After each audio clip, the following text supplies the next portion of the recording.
It's another Switch game. This was released by I Am 8-Bit. This was a roguelite that like kind of surprised everybody, and for a while it seemed like every streamer was playing it. It's done by the same company that did Faster Than Light, or FTL, if you're a fan of that game. This one's a departure from that. It's Into the Breach. It kind of reminds me of that movie Edge of Tomorrow with Tom Cruise that was surprisingly good, but nobody saw it. It's kind of like Groundhog Day, where every time he dies, he like wakes up, you know, a day or two or whatever it is earlier, and he learns a little bit more, and he's trying to defeat this alien force. It's kind of the same thing here.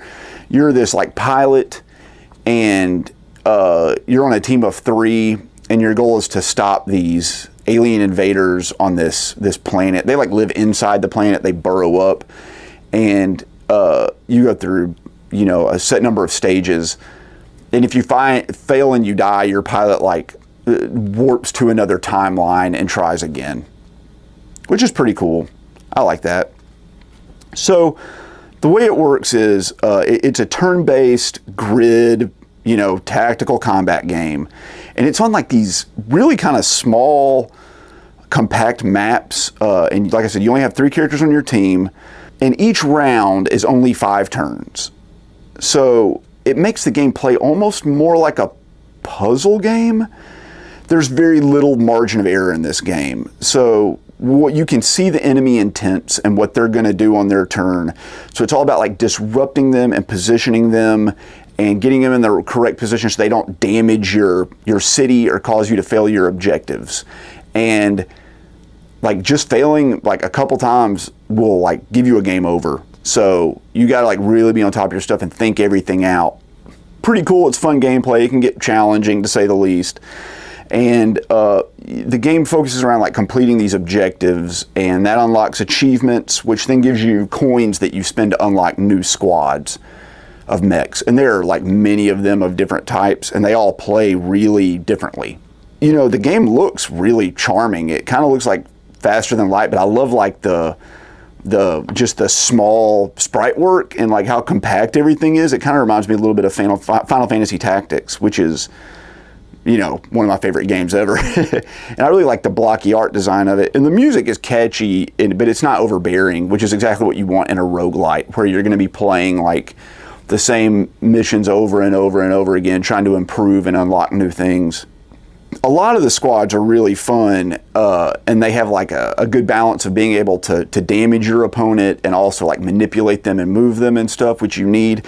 But some of the squads are like so hard to use, like they don't deal any damage. So it's all about just like you pick up an enemy and you throw them over there, and then the other person like causes that enemy to change the direction he punches, so that enemy hits his another enemy. And you know, it can get to be like a lot, and it's like playing chess where you're trying to, you know, where like everybody moves all their pieces on one turn, and you're trying to like make it so your opponent attacks themselves, essentially. And like I found some of these squads to be really honestly like miserable to play, you know, like I said, when they have like no offensive capabilities. And it like I said, to use the chess analogy again, it's like playing chess with some of these squads. So some of these, not all of them like this, but some of them, it's like playing chess, but you're not allowed to capture your opponent's pieces. They can capture yours. They have 8 pieces, you have 3, and you just have to like manage them through positioning. And that's okay, you know. If you do really, I can't say it's okay. It can be frustrating, and I get some people get really into it, but personally, I really enjoyed like beating down the enemy and just sort of like staying on top of them to never let them recover. That's to me where the game was the most fun.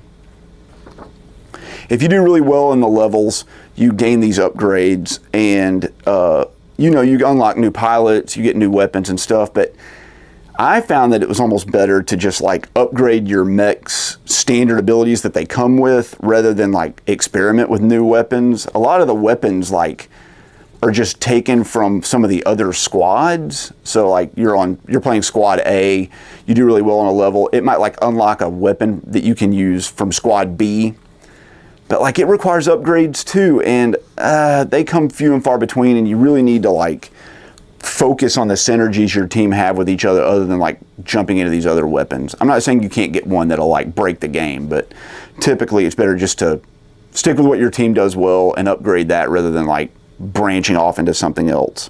The game in general, like Faster Than Light, is like excruciatingly well designed and thought out, like meticulously, to the point where every like banal minutia that comes up, like you have to be really focused on it, you know, and paying attention to what's happening at all times. You can't slip up.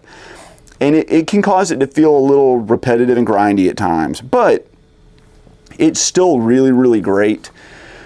Each run you can play through up to 4 levels or stages of about 5 or 6 individual maps each. Depending on how many of those different worlds but continents you finish, depends on like what you unlock and how hard it gets. So if you decide you only want to finish the first 2 maps of a run and go ahead and finish the last stage, that's fine. That's kind of like your easy mode. If you want to do 3 maps, it gets a little harder. If you want to do 4, it gets harder. And the maximum you can do is 4 before going to the final stage. So the goal is to kind of like do all permutations of all the wins you could do with every squad. That's kind of where the replay comes into this game. Like I said, it can get a little repetitive and grindy, but it's still really a great game. I have to say though, I did get a little tired of it before I unlocked everything. Still, I did put about 30 hours into it, and I unlocked like all of the squads except for like the one ultimate squad or whatever.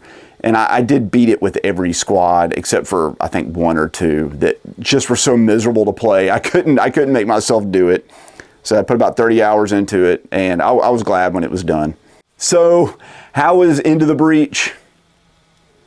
I think it's a really, really good game. It's not one of the greatest roguelites of all time, but if you like puzzle games and you like tactical games, man, this game was made just for you. If you like Faster Than Light, then this is right up your alley. I give it like an 8 out of 10. I thought it was really, really great. I wish it had more unlockables than just squads and like pilots. I wish you could upgrade more things over time. And I wish there was just a little bit more content rather than having to play the same like 4 maps over and over again. Once you kind of like solve how to do them, it can become rote. Anyway, 8 out of 10 game, pretty good. You should try it.